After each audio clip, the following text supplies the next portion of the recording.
આપનું સ્વાગત છે। વિશ્વ ફલક પર બનાસ ડેરીનું નામ રોશન કરનાર બનાસકાંઠા જિલ્લા સહકારી દૂધ ઉત્પાદક સંઘના તાજેતરમાં 20 વર્ષના લેખાજોખાનો જળહળતો ઇતિહાસ જાહેર કરવામાં આવ્યો હતો। આ વિકાસ ગાથા વર્ષ 1991 થી વર્ષ 2010ના 2 દાયકામાં સંચાલક મંડળે પોતાની કર્તવ્યનિષ્ઠા અને આગવી સૂઝબૂછથી વિકાસશીલ બનાવેલ છે। આ વિકાસ ગાથાની વાત કરીએ તો બનાસ ડેરીના ઇતિહાસમાં એશિયાની પ્રથમ ડેરી એવી આ ડેરીએ સૌથી વધારે 25.2 લાખ લીટર દૂધનું એકત્રીકરણ કરી રેકર્ડ પણ કરેલ છે। દૂધ સંઘનો વાર્ષિક સેલ્સ ટર્નઓવર જોઈએ તો 1991ના વર્ષનો રૂપિયા 44.71 કરોડ હતો, જે વર્ષ 2010-11માં 2265.13 એટલે કે 2265.13 કરોડ જેટલો વિક્રમી બન્યો હતો।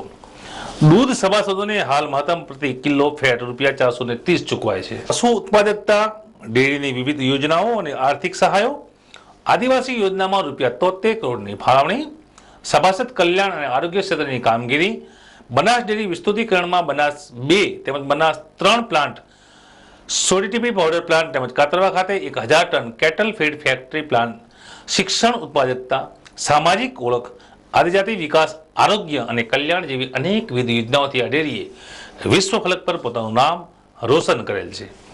બનાસ ડેરીના ચેરમેન પરથીભાઈ ભટોળ કર્મશીલ બની સતત બનાસ ડેરીના વિકાસ અને દૂધ ઉત્પાદકોના હિત માટે પ્રયત્નશીલ રહેતા હોય આ ડેરીએ પ્રથમ કક્ષાએ 11 રાષ્ટ્રીય quality award, Rajiv Gandhi national quality award તેમજ DL શાહ ક્વોલિટી એવોર્ડ મેળવ્યો છે। આ તમામ પ્રકારનો વિકાસ સહિયારા પ્રયત્નોને આભારી છે તેવું ચેરમેન પરથીભાઈ ભટોળે વિનમ્રતાએ જણાવ્યું હતું। 1991ની સાલમાં મેં આ ડેરીનો જ્યારે ચાર્જ સંભાળ્યો ત્યારે આ ડેરીમાં માત્ર 70,000 લીટર દૂધ આવતું હતું। આજે મને કહેતા ગર્વ સાથે આનંદ થાય છે કે આજે અમારું 25 લાખ લીટર ઉપર કરતાં વધુ દૂધ ગઈ સાલ આવ્યું હતું। આ વર્ષે અમે 27 લાખે પહોંચ્યું છે। દાંતીવાડામાં ડેરી સાયન્સ કોલેજ લાવવા માટે પણ અમે પ્રયત્ન કરેલા, ફેડરેશનમાંથી પણ 5 કરોડ રૂપિયા આપેલા અને સ્વર્ગસ્થ ગલબાભાઈ નામજીભાઈ ડેરીના આજ સ્થાપકના નામે એ ડેરીની પણ ત્યાં શરૂઆત કરી છે। આજે બનાસકાંઠાના લગભગ ડેરી સાયન્સ કોલેજમાં 200 કરતાં વધુ છોકરાઓ ત્યાં ભણે છે।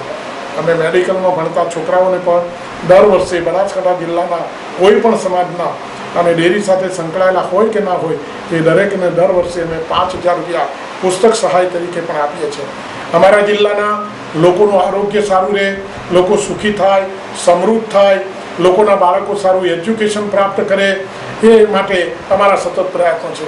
અમારા ખેડૂતો અમારા વ્યવસાયથી ખૂબ સંતુષ્ટ છે, ડેરીથી ખૂબ સંતુષ્ટ છે અને અમારામાં જે વિશ્વાસ મૂક્યો છે એ વિશ્વાસ અમે નિભાવ્યો છે, જેના કારણે અમારા લોકો એ અમને ખૂબ સારી રીતે હૂંફ આપે છે, સહકાર આપે છે। આવનાર સમયની અંદર પણ લોકો અમારી સાથે રહેશે એવી મને ખાતરી છે। છેલ્લા 20 વર્ષથી હું ચેરમેન હોવા છતાં પણ લોકોનો વિશ્વાસ અમારા ઉપર અડગ છે અને અમે પણ લોકો માટે સતત ચિંતનશીલ છીએ। રાત દિવસ અમારા ખેડૂતોને કેવી રીતે ફાયદો થાય, એમના પશુઓ માટે અમે શું કરીએ કે જેથી એમનું દૂધનું ઉત્પાદન વધે એ માટેના પણ અમારા સતત પ્રયત્નો ચાલુ છે।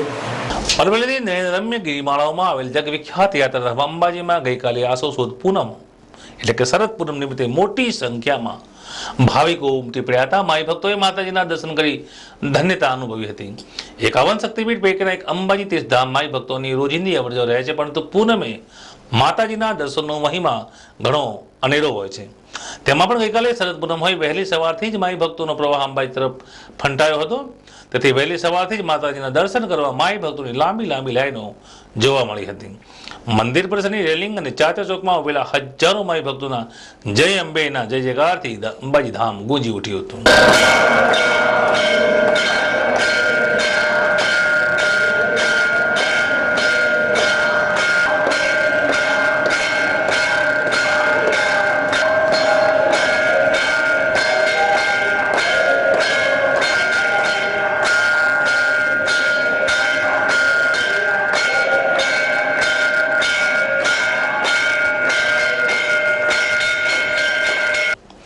દૂર દૂરથી આવેલા માઈ ભક્તો માતાજીના આસ્થાભેર દર્શન કરી ભાવ વિભોર બની ગયા હતા। મંદિર ધામની બજારો પણ માનવ મહેરામણથી ઉભરાઈ ઉઠી હતી, તેથી ચક્કાજામ ટ્રાફિકના દ્રશ્યો પણ જોવા મળ્યા હતા।